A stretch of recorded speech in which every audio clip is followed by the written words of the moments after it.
Bienvenidos a un nuevo podcast de vuestras charlas educativas, en esta ocasión con otro episodio de la serie offline de la teoría a la práctica. En la séptima entrega, mis estudiantes vuelven a ser los protagonistas, compartiendo las reseñas de las charlas educativas que han escogido. Por supuesto, los invitados les responden. Aprendizaje informal y conexión de futuros docentes con docentes en activo. Muchas gracias a las partes implicadas por darme permiso para compartir los resultados. ¡Empezamos!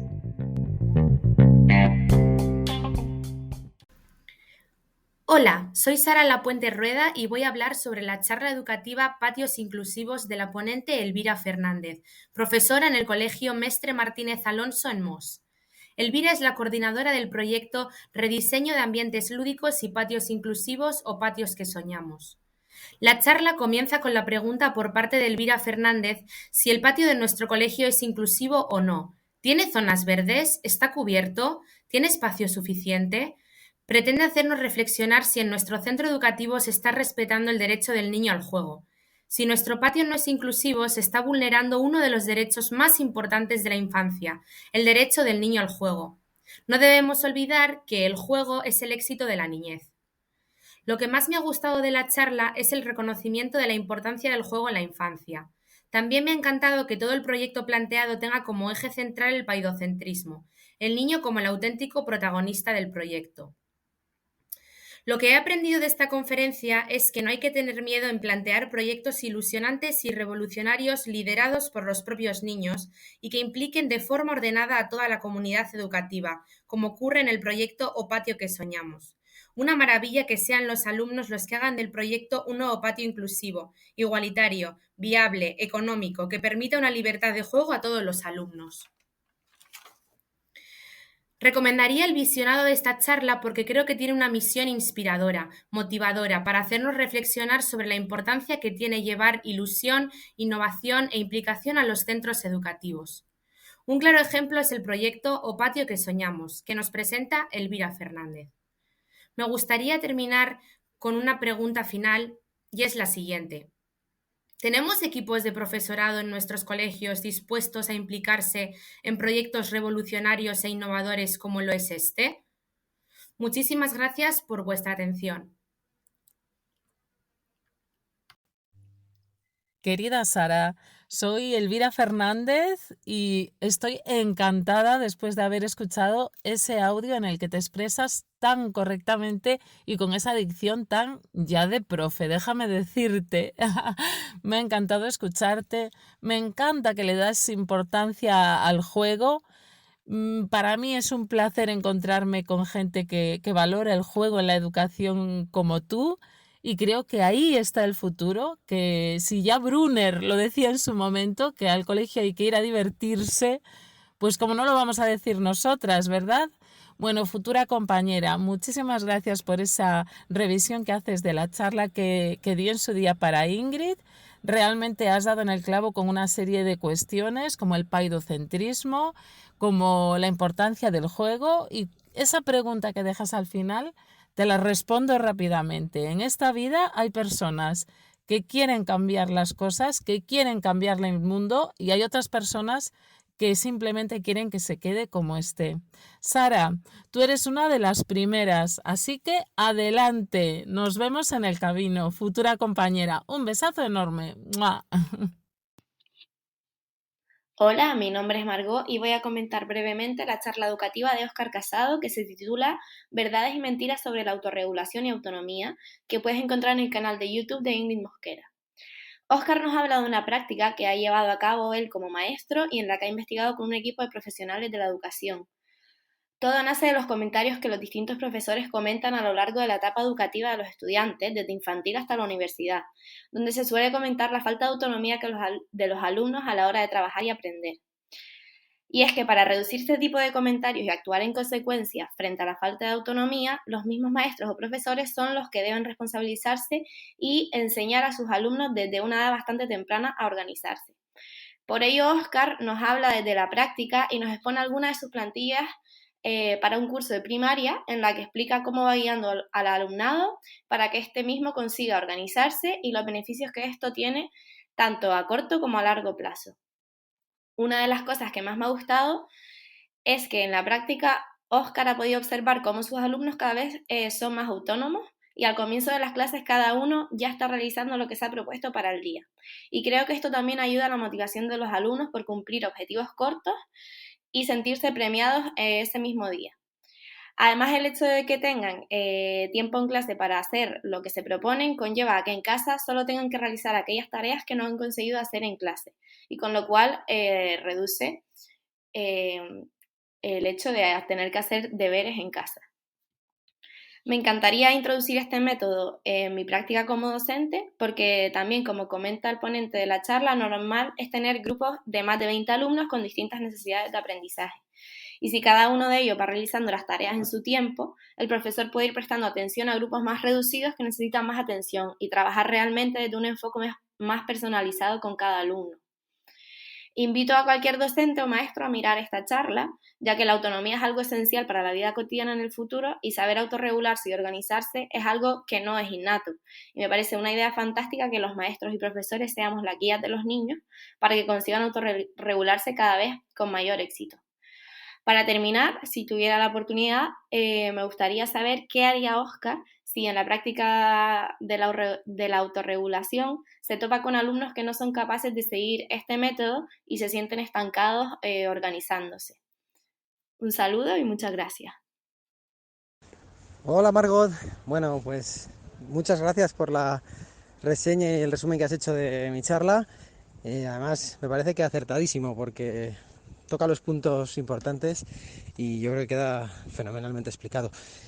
Sobre la pregunta que me haces, pues es muy interesante porque lo bueno que tiene este método, la principal ventaja es que precisamente con aquellos niños a los que les cuesta más, ya no solamente planificarse, sino todo lo que envuelve al aprendizaje, simplemente organizarse o saber por dónde empezar o cuando se atascan en alguna actividad, pues saber qué poder hacer.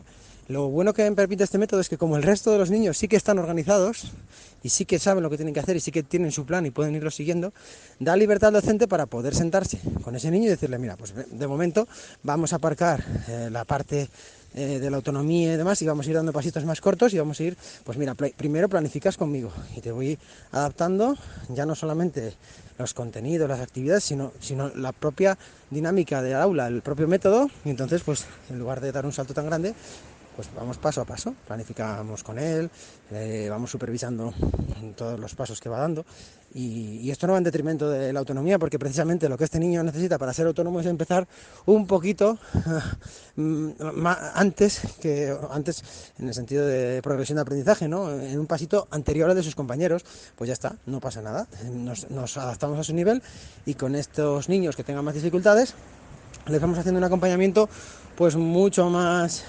próximo, un seguimiento mucho más cercano, mientras que los otros que ya han captado el método a la primera y no tienen problemas, pues van mucho más libres. Pero es precisamente esa libertad que nos proporcionan esos otros niños la que nos permite hacer ese seguimiento mucho más individualizado de los niños que tienen más problemas. Así que, pues nada, yo creo que con eso he respondido a la pregunta y muchas gracias y un abrazo. Hola, ¿qué tal? Bueno, yo soy Silvia y este es mi audio review, entre comillas, sobre la charla número 55, que se llama Crea tus clases con slides y Bitmoji.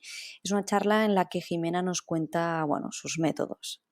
Entonces, resumiendo, a ver, es una charla súper interesante en la que Jimena explica pues cómo ella le da uso a los Bitmoji y a Google Slides para crear contenido para sus clases. Ella explica muy bien cómo lo hace y los resultados que ha obtenido haciéndolo en sus clases, ¿vale? Ella da muchos consejos, explica las herramientas y los sitios donde encontrar, por ejemplo, slides distintos, etcétera, que pueden ser muy útiles para todos los docentes, ¿vale? Entonces, lo que más me ha gustado ha sido que me he sentido muy identificada con ella. Bueno, porque yo soy traductora y bueno, hasta hace nada, hasta hace un año, yo mi vida la he dedicado, bueno, mi vida laboral ha ido por otros mundos, pero bueno, decidí darle un giro a mi vida y dedicarme a la docencia, porque la vena de docente siempre estaba ahí. Entonces, nada, me he sentido muy identificada y y me ha parecido espectacular que utilizara la temática Bitmoji para crear ese engagement, ¿no?, con los alumnos, estando en plena pandemia, y así subirles el ánimo para que asistan a las clases, para que tengan interés, para que no tiren la toalla. Entonces, algunos podrían pensar que es un poco infantil. De hecho, yo lo he pensado, digo, ostras, ¿no será muy infantil? Pero realmente luego lo piensas y dices, no, no lo es, puesto que es una herramienta muy visual. De hecho, si a mí ya me hace gracia como adulta y no como adolescente, yo pienso que a ellos también les puede hacer gracia. Entonces, creo que es una herramienta muy visual, de transmisión de emociones, que puede ayudar mucho en las clases para que los alumnos se expresen. Entonces, bueno, Jimena me ha parecido que es de otro nivel, es de otro planeta. Y ya el tema de los sellos, de las mascarillas personalizadas y los regalos de Navidad relacionados con la temática Bitmoji, bueno, fuera de lo normal. Soy muy fan. Eh, entonces, bueno, lo que más me ha gustado es cuando contaba las reacciones de los alumnos, porque me ha transmitido mucha positividad para poder aplicarlo yo en el aula. Como que estaban muy receptivos. Entonces me ha animado a hacerlo, aparte de, evidentemente, de que ha sido una charla muy práctica, porque ella ha explicado lo que ha hecho, cómo lo ha hecho, e incluso ha dado las herramientas para poderlo hacer y como que los pasos, ¿no?, ideas para hacerlo. Entonces, bueno, me ha encantado. He sacado muchas ideas. Por ejemplo, el tema de hacer los stickers digitales me ha parecido alucinante. Y el tema de hacer dictados a través de Bitmoji, pues me ha parecido muy original también. Entonces yo sí, yo recomendaría ver la charla, sin duda. De hecho, ya la he mandado a dos, a dos compañeras, porque es una súper fuente de herramientas y de ideas para poder aplicar en nuestras clases. Yo he aprendido mucho, me ha gustado muchísimo, y voy a ver más charlas, porque el formato me ha gustado mucho también. Y ya para acabar, a Jimena pues le preguntaría si, si todo el claustro fue receptivo con su proyecto, porque ha hablado del impacto que causó en los alumnos, ¿no? Entonces, ha hablado de que ellos utilizaban el Bitmoji en otras asignaturas, en otros trabajos, ¿no? Y me gustaría saber si todo el claustro fue receptivo, se encontró algún problema. Y nada, este ha sido mi audio y bueno, muchas gracias. Mm. Hola Silvia, bueno, soy Jimena y lo primero que quiero decirte es que muchísimas gracias por haberte tomado la molestia de ver mi charla y de comentarla con tanto detalle, bueno, para esto que te habrá pedido Ingrid. Pero vamos, tu comentario está hecho con tanto, tanto detalle que a mí me ha llevado tiempo también pensar cómo contestarte a todo, porque quería comentar un poco todos los puntos que mencionas en tu comentario. Entonces, bueno, en primer lugar ya te he dicho. En segundo lugar, me gustaría destacar tu capacidad para sacar tantas cosas de mi charla, porque se nota que la has visto a conciencia y casi te diría que hasta me da la sensación de que has ido tomando notas con ella. Y así es como yo, por ejemplo, como oyente de las charlas de Ingrid, me tomo cada charla como una manera de aprender, porque dedicándonos a esto de la docencia, desde luego, desde ya te puedo decir que jamás dejamos de aprender, de mejorar. O sea, si nos dedicamos a esto porque nos gusta, estamos siempre liados pensando cómo mejorar nuestra práctica docente. Eso es así.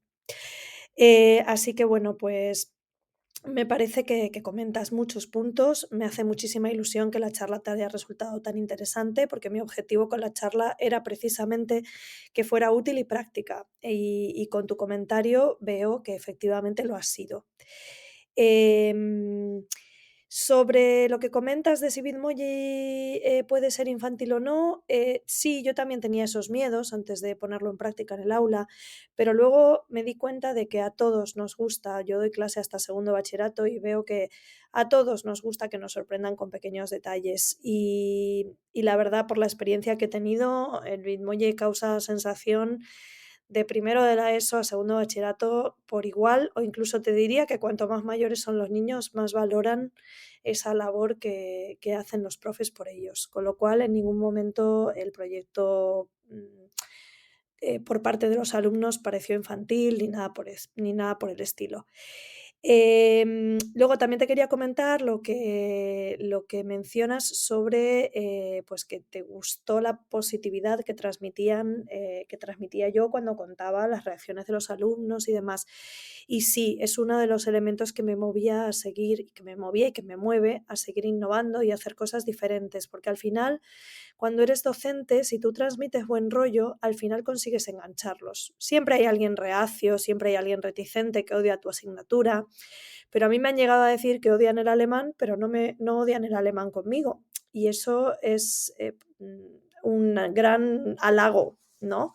Yo enseño inglés y alemán y bueno, pues los idiomas no siempre son plato de gusto para todo el mundo y especialmente la segunda lengua extranjera es muy difícil de enseñar en este país. Y bueno, pues la verdad es que cuando tú transmites positividad, al final poco a poco va calando en ellos también.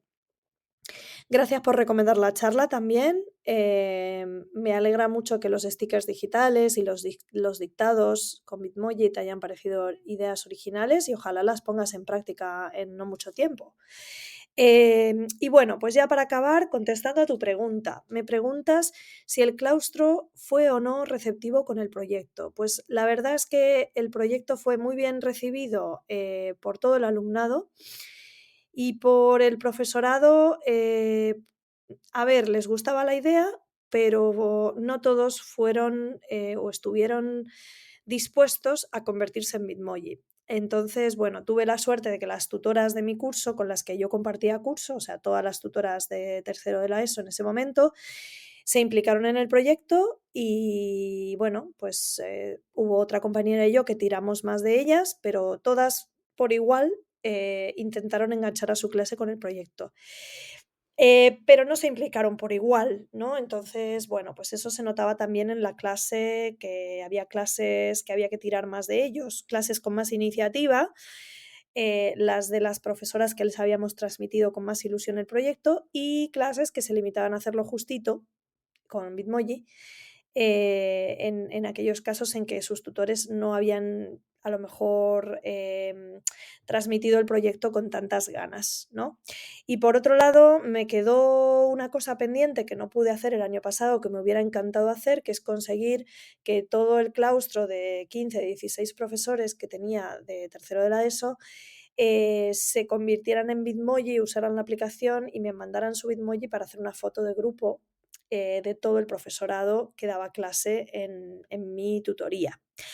No lo conseguí porque al final solamente las tutoras nos convertimos en Bitmoji y algún otro profesor puntual, pero no todos. Entonces, digamos que eso sí que fue algo que me quedó ahí en el tintero, porque como bien dices, pues hay que ser consciente de que no todo el mundo está dispuesto a dedicar la misma cantidad de tiempo, de volcarse en los proyectos por igual, y hay gente a la que cuesta más convencer o que por desconocimiento pues no se atreve a tirarse a la piscina o que le da pereza coger el móvil y bajarse aplicaciones porque no todo el mundo tiene las mismas destrezas, ¿no? Entonces, bueno, eso es algo con lo que hay que contar y yo siempre me he mostrado muy compañera en ese sentido para ayudar a cualquiera que me pidiera ayuda. Y bueno, pues ya te digo, los profesores que me pidieron ayuda o que querían hacerlo pero no sabían cómo, pues yo les ayudé y lo conseguimos. Y algunos pocos, pues a lo mejor se quedaron fuera del proyecto porque no quisieron implicarse, ¿vale? Esa es la realidad. Te lo cuento tal y como es, ¿no? O sea, no todo es de color de rosa y no siempre consigues hacer todo lo que quieres. Pero bueno, yo soy de las que creo que hay que seguir intentándolo. Y bueno, ya no me enrollo más, que te he mandado un audio muy largo. Muchísimas gracias otra vez por recomendar mi charla. Espero que veas muchas más, porque la verdad es que todas y cada una de las charlas que hace Ingrid son espectaculares siempre. y seguramente nos veamos en el claustro virtual en breve, porque por tu interés y el comentario y lo que veo que te motiva en la enseñanza, pues creo que vamos a ser compañeras dentro de no mucho. Así que bienvenida al claustro virtual y ahí me tienes en las redes, la de idiomas, para lo que necesites, ¿vale? Gracias. Hola, me llamo Ana y vengo de ver la charla de Ingrid con Marcos Ordiales llamada Flipando para Cooperar. Es una charla que habla principalmente de dos estrategias educativas. Por un lado, el Flip Classroom o aula invertida, que de manera muy resumida consistiría en trasladar el contenido teórico a los alumnos para trabajar en casa mediante infografías o vídeos o audios, bueno, cualquier material que nos pueda servir.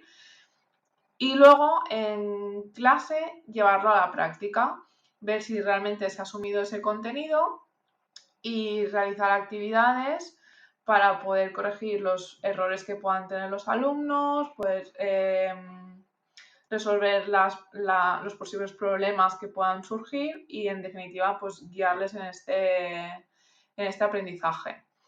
Y para ello, Marcos lo que propone es el trabajo cooperativo, que es lo que él lleva a cabo en sus clases. El trabajo cooperativo es una herramienta que me parece muy útil de cara al alumnado porque es muy completa. No solo trabaja la dimensión educativa, sino que también tiene en cuenta la parte social. Entonces, pues trabaja la cohesión de grupo, trabaja las relaciones entre los compañeros, la resolución de conflictos. Entonces, me parece una herramienta muy completa que trabaja más competencias que igual otras estrategias que las pueden dejar un poco más de lado. Es una charla que la verdad que recomiendo mucho a mis compañeros porque normalmente sí que podemos tener igual una versión teórica. Yo, por ejemplo, del Flip Classroom, pues sí que había leído un libro, por ejemplo, de Raúl Santiago, pero creo que el poder tener una visión de alguien que la está llevando a cabo en primera persona y que da ejemplos de ello, pues puede ser muy enriquecedor, porque en este caso, pues Marcos da muchos recursos de actividades que él propone para hacer antes de ir a clase, para poder verificar que se está trabajando correctamente el material que se les da a los alumnos. También de ejemplos de actividades que se pueden realizar en clase y cómo llevarlas a cabo de una manera más eficiente.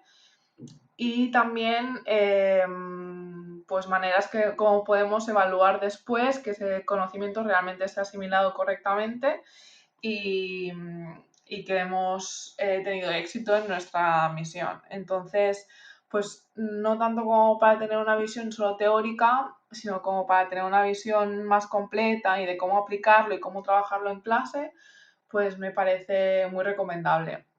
Además da consejos sobre cómo gestionar el aula o yo creo que las dudas y las problemáticas que normalmente se suelen plantear a la hora de hacer estas estrategias, pues yo creo que le da una resolución muy satisfactoria y creo que es algo muy provechoso y que podemos coger muchas ideas de cara a nuestra actividad docente.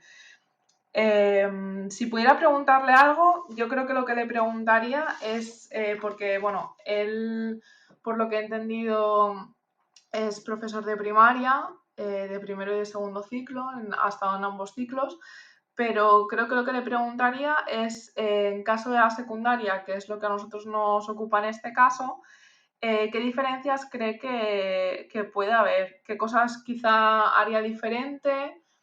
¿O qué planteamientos cambiaría de cara a la secundaria?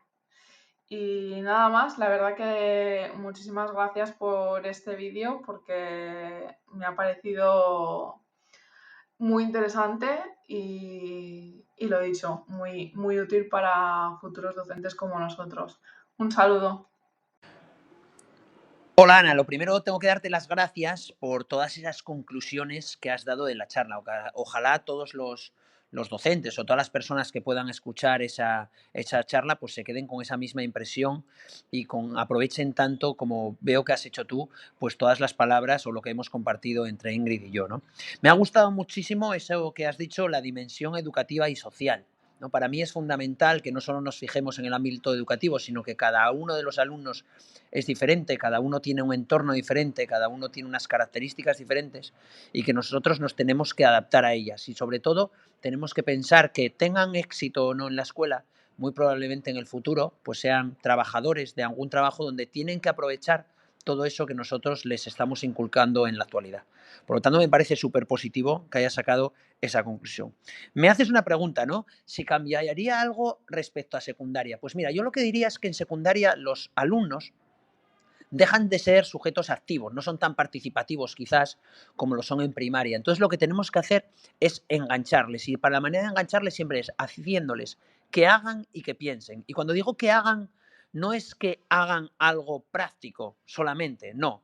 Es que estén activos psicológicamente, que les hagamos pensar, que les planteemos retos, que les planteemos problemas de la actualidad, que le hablemos con claridad de todos esos problemas que puede haber en nuestro entorno o todas esas características que tiene nuestro mundo y que estoy seguro de que ellos pueden sacar buenas conclusiones. A la hora de trabajar la Flip Classroom, pues no le daría nada diferente, simplemente les entrenaría a ver los vídeos, a que sacasen buenas conclusiones, luego en clase que reflexionasen bien sobre eso que han visto en el vídeo, que les haga pensar, que les haga participar con sus compañeros por medio del aprendizaje cooperativo y yo creo que con todo eso lograríamos tener una sociedad mucho mejor. Y ese al fin y al cabo es el objetivo. Lo dicho, me alegra un montón que hayas sacado todas esas conclusiones.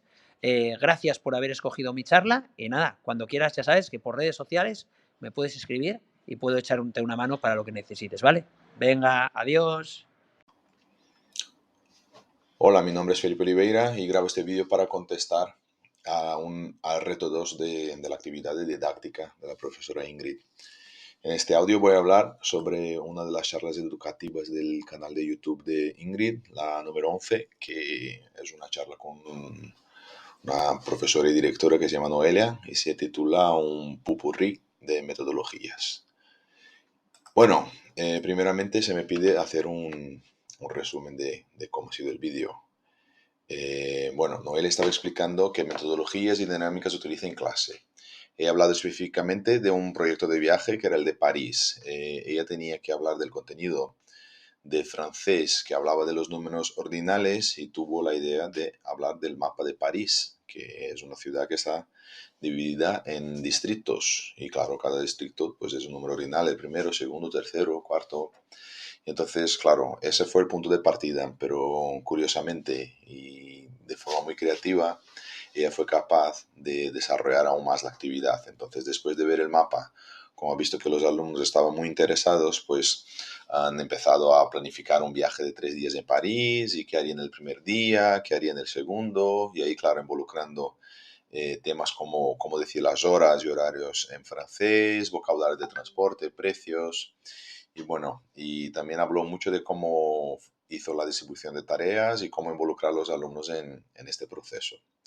Segunda pregunta es, ¿qué es lo que más te ha gustado en la charla? Bueno, primeramente la capacidad de generar contenido de Noelia y cómo ha organizado los grupos en clase, que parecían que los niños estaban muy motivados. Sin embargo, lo que me parece más reseñable es su creatividad, que fue capaz de hablar de distintos temas de lo que tendría que hablar posiblemente en sus clases de francés en un único proyecto que era sobre París y luego nos ha explicado que lo siguió haciendo con otras ciudades y los niños estaban muy motivados. Entonces es lo que más me ha gustado, su creatividad. La siguiente pregunta es si he sacado alguna idea o aprendizaje para tu práctica docente. Por supuesto. Lo que me ha encantado es que ha utilizado un contexto real para explicar algo teórico, como los números ordinales. Y utilizó también recursos como el Google Maps, el Street View, y que yo sé que son cosas que motivan mucho a los alumnos. Y además de aprender lo que tenía que aprender como en teoría de la parte formal del francés, fue capaz de enseñar a los niños la cultura francesa, incluso de despertar en ellos la curiosidad sobre este país. La próxima pregunta es ¿por qué les recomendarías a tus compañeros ver la charla? Bueno, Noelia es muy creativa, inspiradora Y me parece muy curioso eso y muy productivo cómo hace con que los alumnos interioricen la información. Porque claro, lo van aprendiendo, van diciendo qué hay en cada distrito, cómo organizar el viaje. Y, por ejemplo, cuando comparo el mapa de Francia, bueno, de París, con un caracol, se inventó juegos y eso, claro, al final el niño se acuerda sí o sí. Entonces, por eso, porque es muy creativa y pues lo hace muy bien lo de que interioricen la información los alumnos. Y lo último, la pregunta que pudiera dejar, bueno, la pregunta es la siguiente. ¿Cómo es el proceso de creación de un proyecto como el que nos presentó? Claro, si ella se inspira en algún material que ha leído, en algún libro, una revista, en internet, ¿sabes? O si es algo puramente creativo, que ella se sienta en una mesa, pues se coge un boli y empieza a dar vueltas de cómo explicar determinada, determinados conceptos en sus clases de francés. Pues eso, bueno, una actividad muy, muy interesante que al final yo creía que iba a ser un poco difícil, pero que al final he disfrutado mucho. Muchas gracias. Hola Felipe, soy Noelia Tomás, o Francés hasta en la sopa, que era así como me muevo un poquito por las redes sociales y por el blog. Quiero empezar dándote las gracias por haber seleccionado mi charla educativa junto a la gran Ingrid. Y de verdad que me ha gustado muchísimo el análisis que has realizado del proyecto de agencia de viajes que llevamos a cabo en el aula de francés. Tuve la suerte de ser invitada por Ingrid para compartir esta experiencia en una de sus charlas, que a la cual estoy súper agradecida por haber pensado en mí, pero es que me ha encantado el análisis y la reflexión que has hecho de este proyecto paso a paso y me ha gustado muchísimo. Para responder a tu pregunta sobre el proceso de inspiración para realizar un proyecto así, yo te voy a contar mi experiencia. Para mí hay dos fases. Digamos que la primera fase es la un poquito más descontrolada, creativa, digamos atemporal, que no tiene por qué ser en el mismo momento que vas a crear el proyecto. Esa fase es el surgimiento de las ideas. Y eso a mí, por ejemplo, me surge en mi día a día. En mi día a día, que puede ser tanto en el colegio como fuera. Principalmente es en mi vida personal, en mi ocio, en mis viajes, en situaciones cotidianas en las que voy un poco poniéndome mis gafas de maestra y voy observando objetos o ideas o informaciones que sé perfectamente que me quiero llevar al aula. Y en este caso, por ejemplo, en el proyecto que has podido escuchar en la charla, se inició todo por ese mapa de París que estaba distribuido en distritos que al mismo tiempo eran números ordinales y eso realmente yo lo descubrí la primera vez que visité París hace ya muchos años y descubrí que es que el mapa de París está distribuido en distritos y números ordinales. Entonces yo sabía perfectamente que eso me lo quería llevar al aula. Pretendía así, que es así como lo he conseguido hasta ahora, contextualizar, digamos, el léxico de los números ordinales, introduciéndolo en un contenido cultural real. Así que yo parto de esas ideas, voy cogiendo ese tipo de ideas, oye, pues este objeto me lo quiero llevar al aula para enseñar no sé qué forma, o voy a aprovechar esta información o esta historia, o este pequeño juego lo voy a transformar en el aula y lo voy a hacer de tal forma. Digamos que parto de algunas ideas, hay ideas aisladas, que voy tomando nota de ellas, y luego está la segunda fase. La segunda fase ya es más ordenada, ya es sentarme en una mesa con boli y papel y poner a organizar todo ese tipo de ideas así un poco más creativas, dándole forma y luego también dándole mucha justificación curricular. Entonces se trata de unir ese tipo de ideas, como te digo, que a lo largo de mi día a día van apareciendo y uniéndolas para darle un sentido también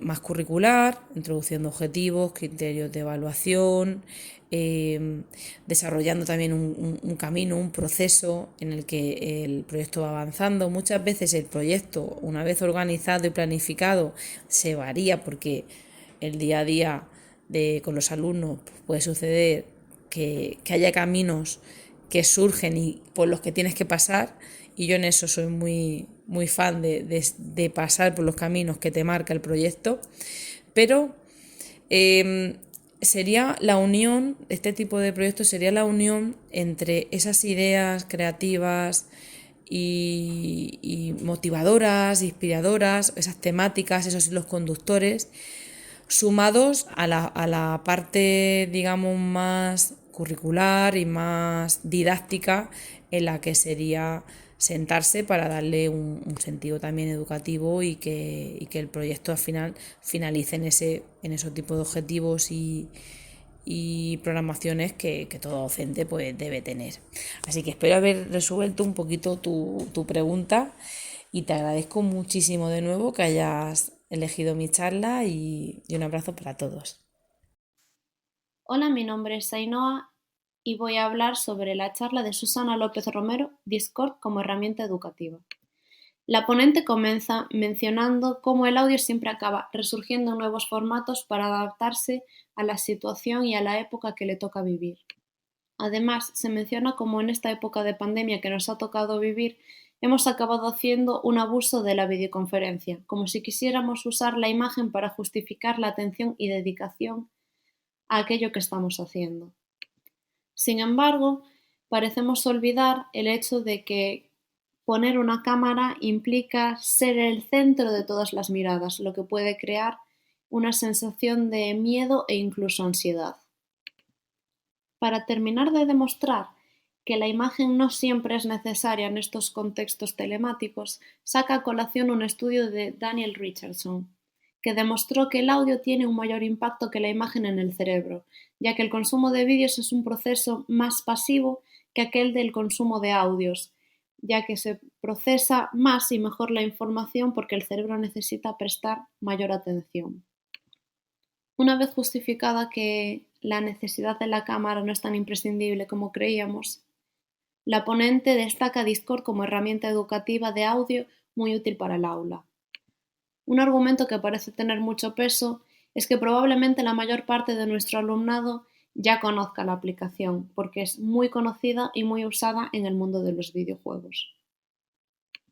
En la aplicación podemos crear servidores, que son salas a las que solo se puede acceder por invitación, y dentro de esos servidores crear canales que podrían actuar como si fuesen el aula normal con todo el grupo. Y dentro de esos canales también podríamos crear otros subgrupos que podrían servirnos para, por ejemplo, organizar proyectos. Otro de los puntos a favor de Discord probablemente fuera la privacidad, ya que no conocemos ningún dato de los usuarios, solo el nick que ellos decidan hacer público y que además puede cambiarse. Además, el docente tiene en todo momento el poder de lo que puede y no puede pasar dentro de cada grupo. Por ejemplo, los estudiantes solo verán aquello que el docente quiera compartir. Cabe destacar que Discord también sería útil en un ambiente de semipresencialidad, ya que así los alumnos que estén en casa podrían participar simultáneamente junto con los alumnos que sí están en el aula ordinaria, porque pueden hablar e intervenir en el aula a tiempo real. Personalmente, lo que más me ha gustado de esta charla es esa forma en la que se ha destacado que en la imagen quizás no tenga tanta importancia como creíamos, y sobre todo el uso que podemos dar a Discord para las reuniones de padres, facilitando la comunicación de la familia con el centro. Además, desconocía que Discord incorporaba la opción de gamificar, algo que sin duda pondré en práctica en mi vida como docente. Así que le recomendaría a todo el mundo que prestara un poco de su tiempo a ver este vídeo, ya que la verdad es que la ponente te convencerá de lo útil que puede ser una aplicación como Discord. Por último, si tuviese que hacerle una pregunta a la ponente, probablemente me gustaría saber su opinión con respecto al hecho de que los alumnos puedan hablar simultáneamente igual que si estuviesen en una aula ordinaria. Es decir, en su opinión, ¿considera que es una ventaja porque da esa sensación de normalidad o un inconveniente porque eso significa que los alumnos pueden interrumpirse? Muchas gracias. Buenos días, Ainhoa. Soy Susana López Romero. Lo primero, decirte que me ha encantado y emocionado que hayas elegido mi charla para realizar tu trabajo. Efectivamente, Discord es una herramienta muy interesante a tener en cuenta en nuestras aulas. Como has podido escuchar, nos abre un amplio abanico de posibilidades de trabajo en equipo de forma ágil, tan importante hoy en día. Me parece una opción perfecta para reuniones de padres. Yo no lo he hecho porque la mayoría de mi alumnado es mayor de edad y no me suelo relacionar con padres, pero siempre cabe esa posibilidad. En respuesta a tu pregunta, tengo comprobado que en los canales de audio se participa más y también se respetan mejor los turnos de palabra que en una conversación en vivo. No suele haber interrupciones, la verdad. Solo tienes que hacer la prueba con un grupo de compañeros o amigos. Pues nada más, saludos desde Cádiz y ya sabes que puedes contar conmigo para cualquier cosa que necesites. Saludos. Hola, soy Ana y voy a comentar la charla sobre aprendizaje y servicio impartida por Adrián Sánchez y Luis de Mena. Son dos profesores de un colegio de Zamora que nos presentan la metodología aprendizaje-servicio. Una metodología en la que los alumnos, además de aprender, proporcionan al entorno un servicio. Todo lo que los alumnos aprenden lo engloban dentro de un contexto, lo que hace que el profesorado y el alumno y la familia estén más unidos. Nos comentan que para llevar a cabo esta metodología hace falta seguir 4 fases y nos ponen de ejemplo las patas de una mesa. La primera fase está relacionada con la formación del profesorado. La segunda, la difusión de proyectos dentro del claustro. Y la tercera y cuarta fase están relacionadas con el aprendizaje y servicio, en la que se tienen en cuenta lo que el alumnado va a aprender antes, durante y después del proyecto y el feedback que se va a recibir del proyecto para que el próximo año se pueda mejorar. Después nos han presentado 2 macroproyectos que han llevado a cabo en su colegio. El primero se llama Aprende, Participa y Dona y cuya finalidad tiene el objetivo de donar sangre. Y el segundo es Los Guardianes del Duero, que aprovechando que el río Duero pasa por su colegio, decidieron hacer un proyecto sobre el entorno natural. En ambos proyectos nos explican cómo se involucran las instituciones, de qué microproyectos se encargan cada departamento. Por ejemplo, en el proyecto Aprende, Participa y Dona, el departamento de música se encargó de programar conciertos. O qué parte del proyecto se encarga cada área o etapa de educación. En el proyecto de los Guardianes del Duero, los alumnos de quinto de primaria llevaron a cabo una tarea llamada Ecopatrulla, en la que salían del colegio a cuidar y a vigilar el entorno, es decir, el gasto que se hacía del agua o el gasto de envases de plástico que se hace en su barrio. También nos hablan de la importancia de la difusión de este tipo de proyectos que se tienen que llevar a cabo en webs, redes sociales o empresas para que llegue a más gente, a más instituciones y a más colegios y profesores. Por último, nos hablan de qué fortalezas o debilidades pueden presentar estos proyectos. Lo que más me ha gustado de esta charla es la forma de aprovechar el entorno y el contexto en el que se encuentra el colegio y cómo se ha involucrado todo el colegio, el alumnado, el claustro, la familia, las diferentes instituciones. Incluso nos habla de la participación del Ayuntamiento de Zamora y de una residencia de mayores. Le recomendaría a mis compañeros que viesen esta charla porque pienso que es una metodología que todavía es desconocida por muchos de mis compañeros docentes y que daría mucho resultado si se lleva a cabo en los colegios. Durante el visionado de la charla se me han ocurrido algunas ideas que podría poner en práctica en el instituto donde voy a realizar las prácticas o incluso realizar un TFM basado en la metodología aprendizaje-servicio. Para terminar, me quisiera hacerle una pregunta. Al principio, cuando planteasteis llevar a cabo esta metodología y realizar estos proyectos, ¿tuvisteis que batallar mucho para que el claustro se involucrara en ello? y si a lo largo de los años que lleváis llevando a cabo estos proyectos, ¿hay alguno que no habéis llevado a la práctica? Muchas gracias, un saludo y muchas gracias por compartir vuestros conocimientos y vuestras experiencias. Hola Ana, yo soy Luis de Mena, director pedagógico del Colegio Santísima Trinidad, que está situado en la provincia de Zamora y que cuenta en la actualidad con 310 alumnos distribuidos en las etapas concertadas de infantil, primaria y secundaria. Lo primero que quiero decirte es que te agradecemos que hayas citado nuestra charla de aprendizaje y servicio en el canal de YouTube de Ingrid como experiencia inspiradora para tu formación. He de contarte que 2 años después, nuestros queridos proyectos de los Guardianes del Duero y Aprende, Participa y Dona se han hecho mayores y ambos han sido galardonados por la Junta de Castilla y León con el sello ambiental de Centro Educativo Sostenible y el reconocimiento del Centro Autonómico de Hemoterapia como la zona de la provincia de Zamora con mayor donadores de sangre. En Tubocarú nos consultas si hemos tenido dificultades para implementar alguno de los proyectos en el centro.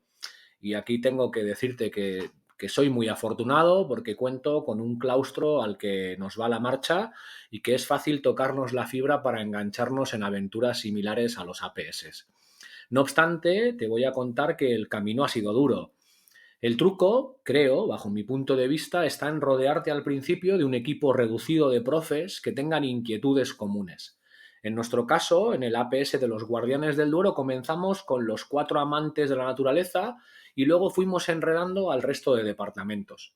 Y en el caso del APS de Aprende, Participa y Dona, pues comenzamos con los profes que habían tenido alguna experiencia de voluntariado o que participaban activamente en la donación de sangre.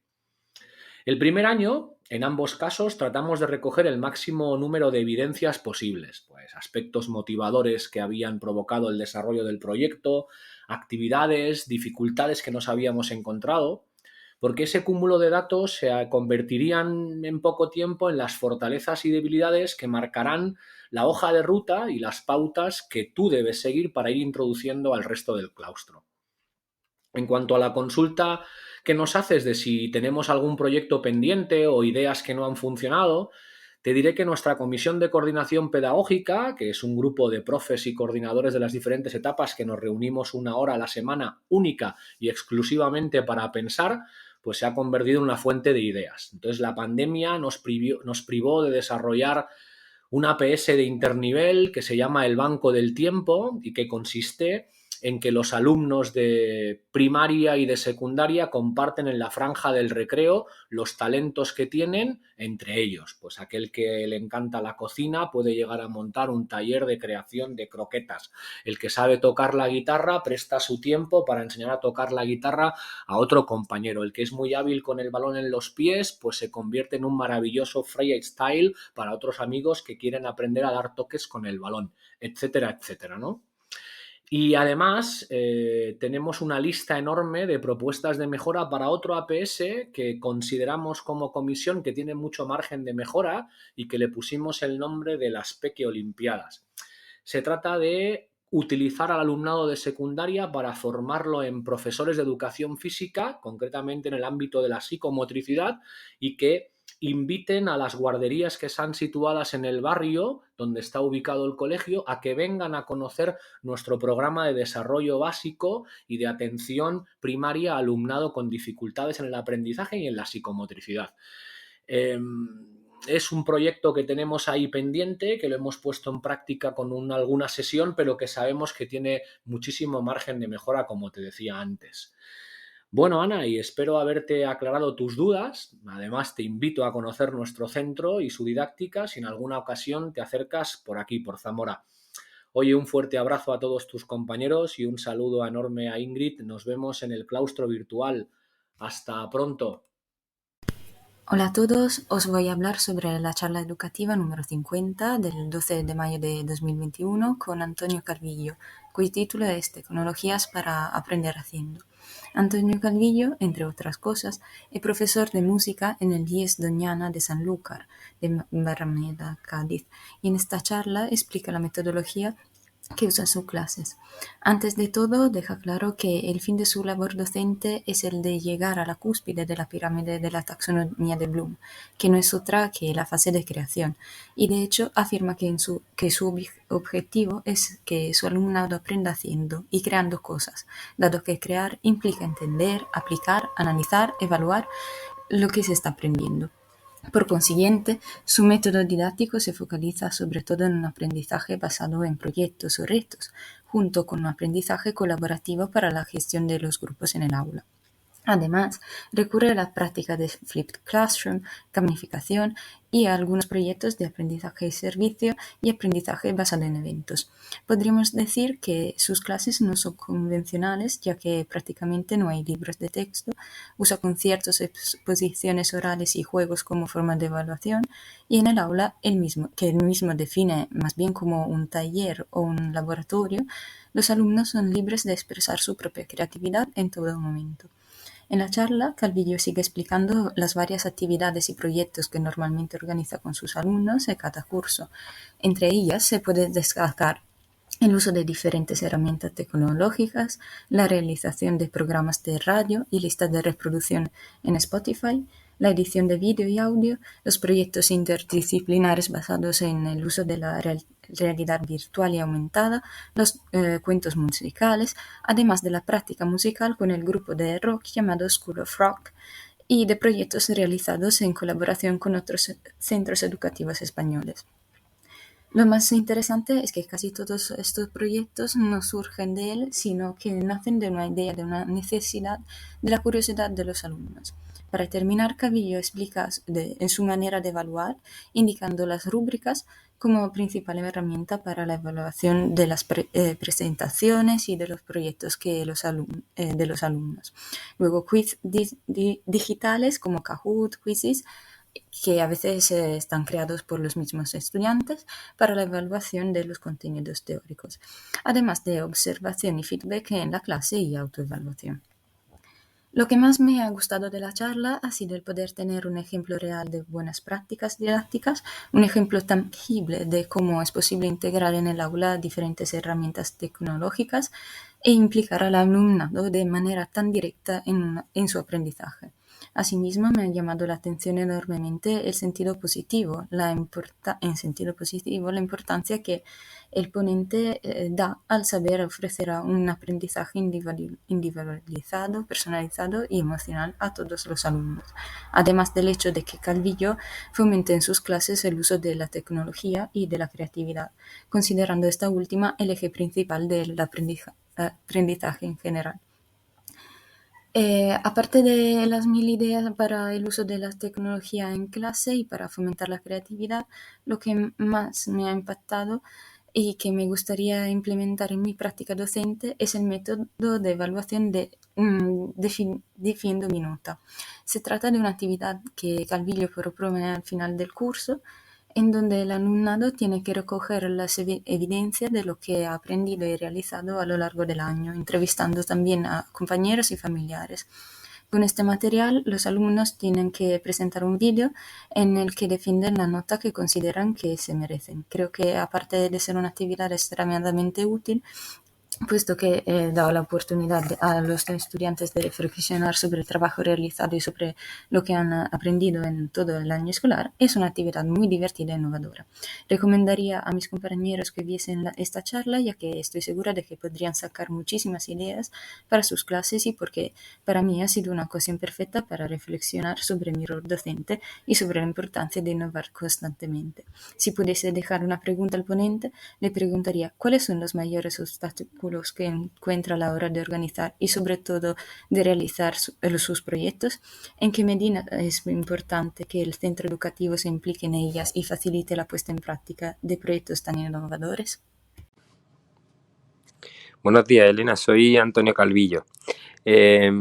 Estoy escuchando tu análisis de la charla educativa que tuve la oportunidad de compartir con Ingrid y me has dejado impresionado. No solamente hace un análisis fantástico, sino que a mí también me ha hecho reflexionar sobre todo aquello que cuento, el por qué lo hago, el ser consciente del mensaje y de que realmente puede serle útil a otros docentes como tú o como tus compañeros de clase. Me ha encantado, de verdad. Y con respecto a las dos preguntas que me planteas al final de tu audio, sobre los problemas que yo me encuentro habitualmente en el aula y sobre la implicación que debe tener el centro, mira, te contesto que el principal problema que encuentro está más relacionado ni con la enseñanza ni con el alumnado, sino directamente conmigo.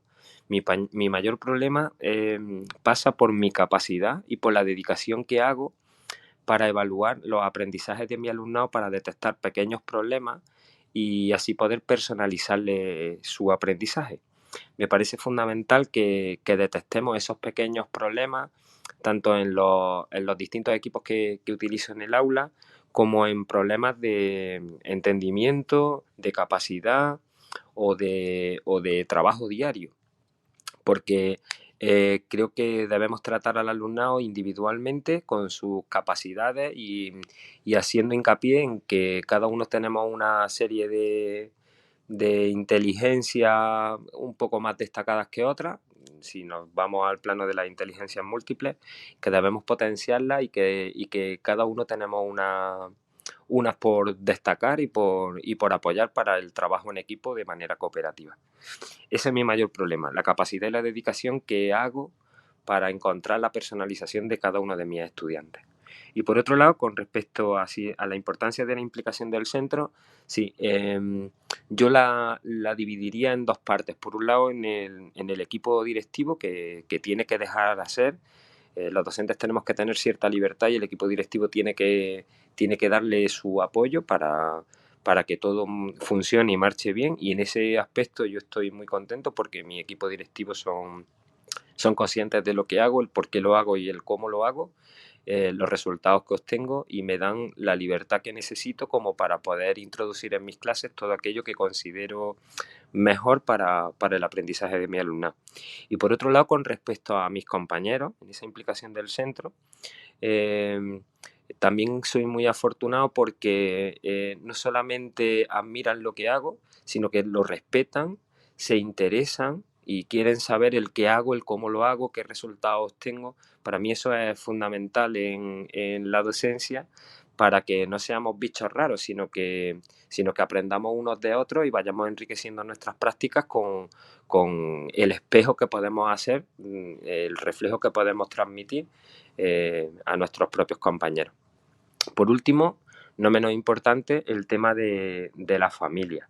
¿Las familias tienen que tener implicación para este tipo de enseñanza? Por supuesto que sí.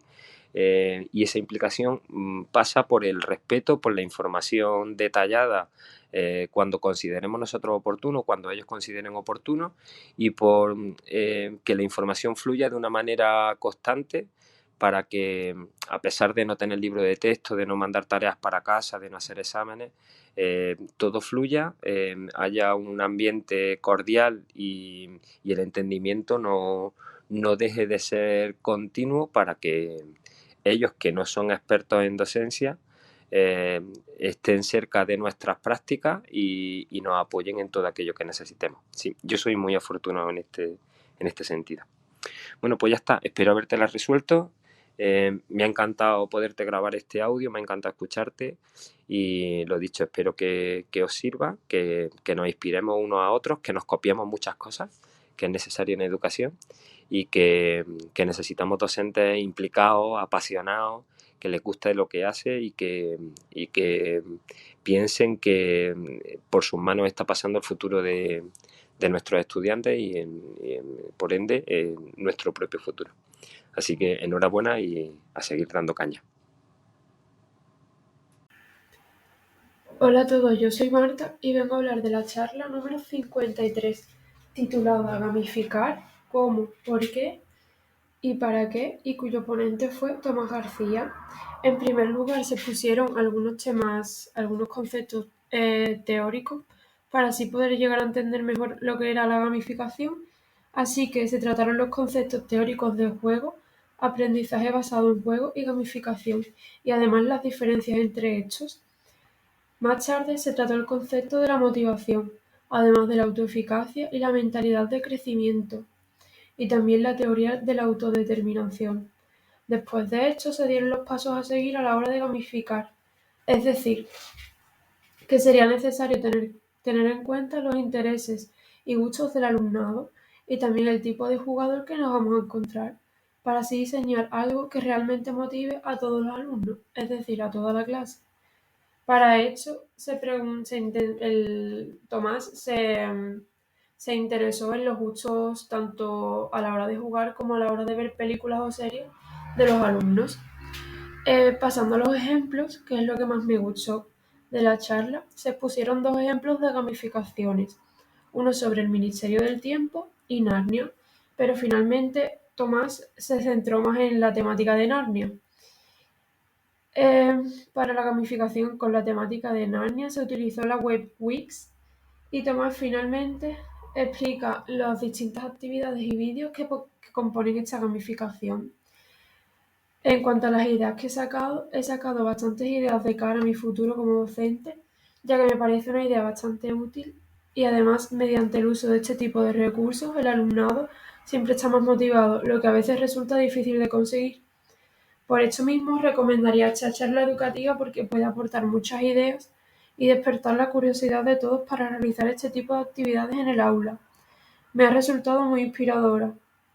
Para terminar, no haría ninguna pregunta porque me ha quedado todo bastante claro por las preguntas que se hicieron en directo, aunque lo que sí que me hubiera gustado ver es el ejemplo de la gamificación del Ministerio del Tiempo, ya que me llama bastante la atención porque es una serie que he visto personalmente y me hubiera gustado llegar a saber cómo Tomás la había planteado y la verdad que me ha parecido bastante interesante.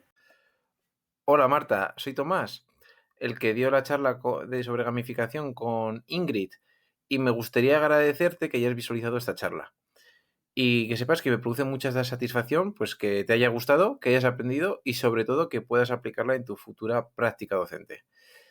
Respondiendo a tu pregunta sobre la gamificación del Ministerio del Tiempo, bajo mi punto de vista me salió un poquito más floja. Lo primero de todo que fue mi primera gamificación que realicé. Entonces la narrativa no la enfoqué muy bien.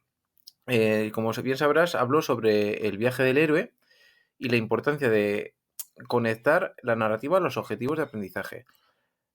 Pues es muy importante seguir todas las fases del viaje del héroe con el fin de que el alumnado viva la aventura como si fuera suya y tenga una buena trama.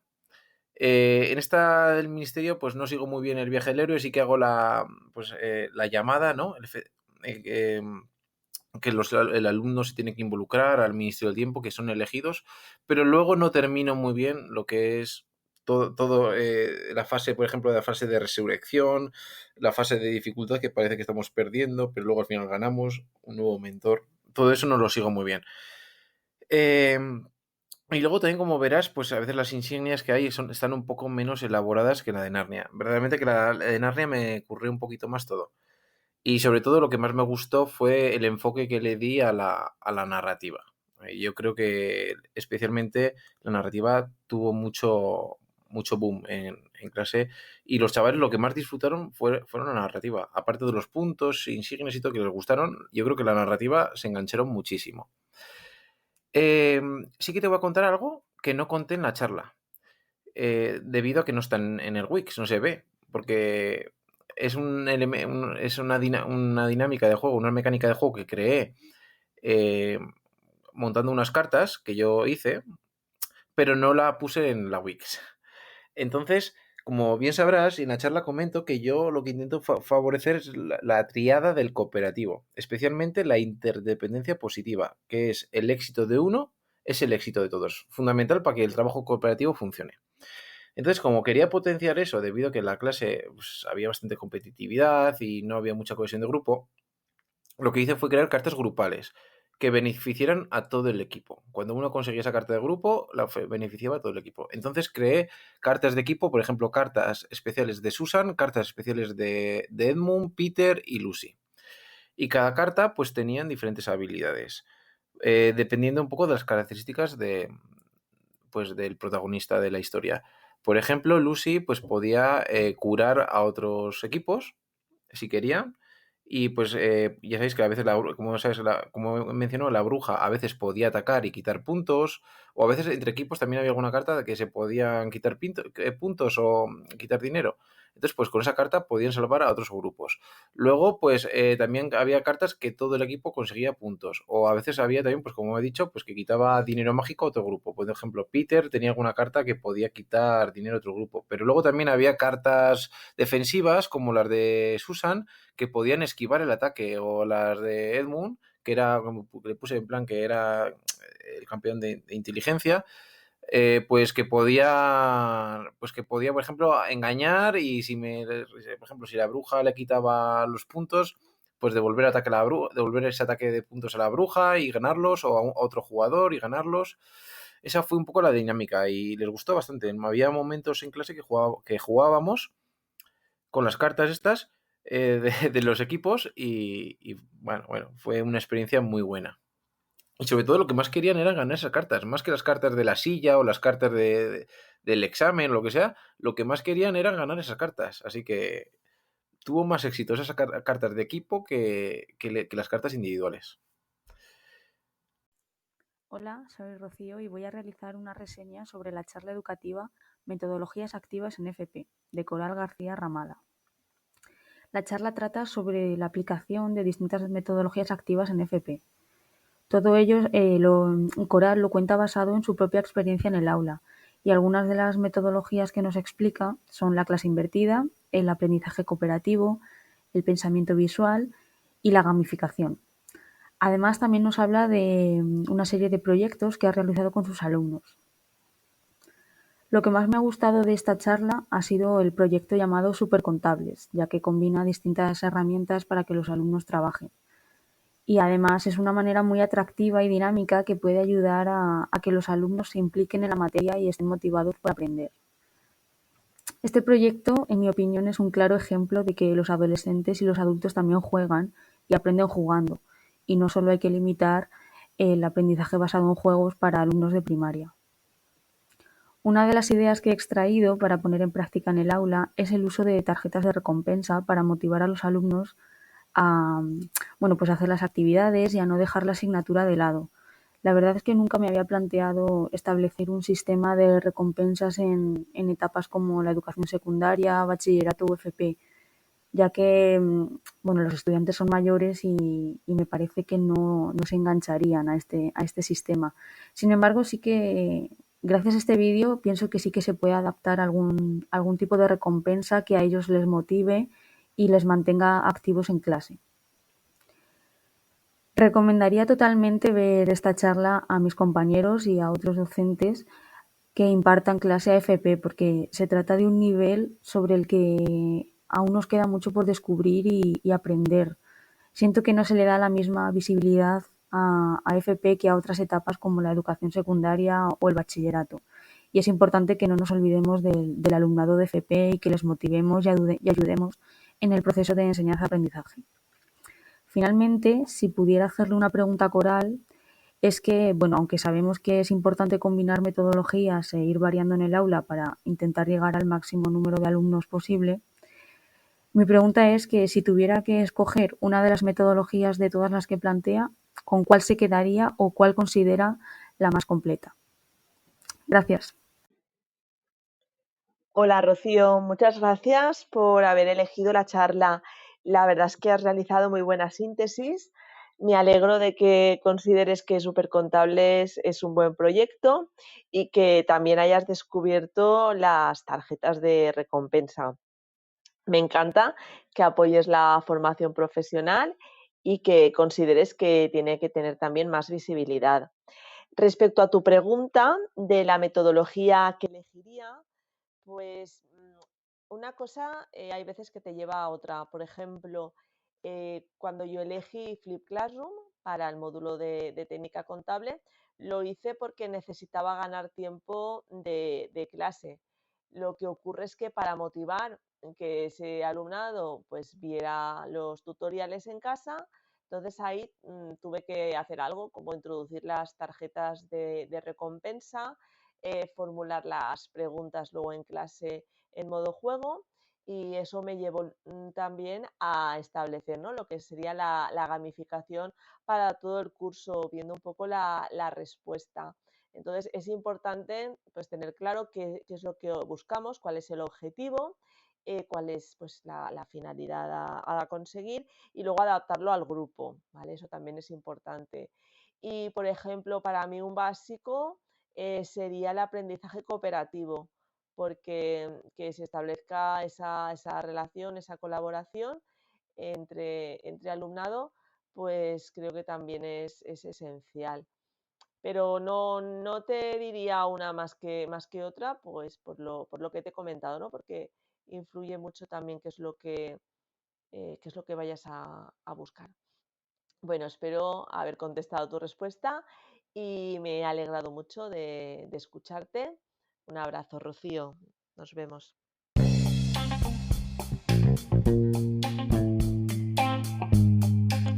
Muchas gracias por escuchar este podcast. Si os apetece, nos vemos en el siguiente.